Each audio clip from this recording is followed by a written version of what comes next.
Hi കൂട്ടുകാരെ, ഇന്ന് വീടും പരിസരവും എല്ലാം വൃത്തിയാക്കിക്കൊണ്ടിരിക്കാൻ നേരത്ത് ഒരു പ്ലാവ് നിൽക്കുന്നു. എന്ത് പ്ലാവാന്നറിയത്തില്ല.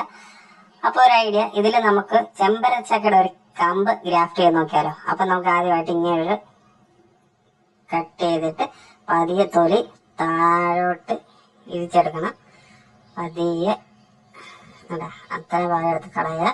എന്നിട്ട് കുറച്ചുകൂടെ താഴോട്ടാക്കിയിട്ട് ഇനി നമ്മുടെ കമ്പെടുക്കാം. കമ്പെടുത്തിട്ട് ഇത് ചെമ്പരത്തി ചക്കയുടെയാണ്, ആ പ്ലാവിന്റെ കമ്പാണ്. ഒരു സൈഡ് ഇത് കണ്ട ഇതുപോലെ കട്ട് ചെയ്ത് മറ്റേ സൈഡും ഇതുപോലെ കട്ട് ചെയ്തിട്ട് കറ പോകുന്നതിന് മുമ്പ് നമുക്ക് ഇതുപോലെ വെച്ച് കൊടുക്കാം. ഇത് നല്ല രീതിയിൽ ഒന്ന് ടൈറ്റ് ചെയ്ത് പിടിച്ചിട്ട് നമുക്കിനി പ്ലാസ്റ്റിക് കവറിട്ടൊന്ന് കെട്ടാം. നല്ലപോലെ നേരെ തന്നെ നിൽക്കണം കേട്ടോ, ചരിഞ്ഞു പോകാൻ പാടില്ല, ഇത് അനങ്ങാൻ പാടില്ല. നല്ലപോലെ ടൈറ്റ് ചെയ്ത് പിടിച്ചിട്ട് പ്ലാസ്റ്റിക് വലിച്ചങ്ങ് ചുറ്റിയാൽ മതി. ടൈറ്റായിട്ട് അതുപോലെ അവിടെ നിന്നോളും. ഇതുപോലെ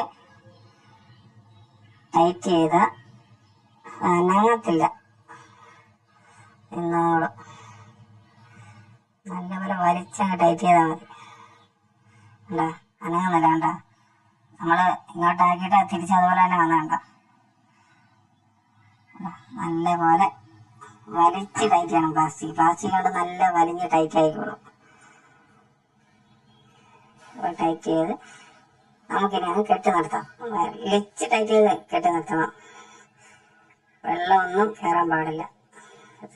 അത് കെട്ടി നിർത്തിയിട്ട് ഇനി നല്ലപോലെ വലിച്ചിട്ട് ഇനി ഒന്നുകൂടെ ചുറ്റി നമുക്കിനി വെള്ളമൊന്നും കയറാതിരിക്കാൻ വേണ്ടി സൈഡിൽ കൂടെ ഒന്നെടുക്കാം. സൈഡിൽ കൂടെ ചുറ്റി നിൽക്കുന്നില്ല, നമുക്ക് ഒന്നുകൂടെ വലിച്ചിട്ട് സൈഡിൽ കൂടെ ഒന്നുകൂടെ കയറ്റി കൊടുക്കാം. കണ്ട ഇപ്പം അടിയിൽ നമുക്ക് ഇല അങ്ങ് പിടിച്ച് കളയാം, അതിന്റെ ആവശ്യമില്ല.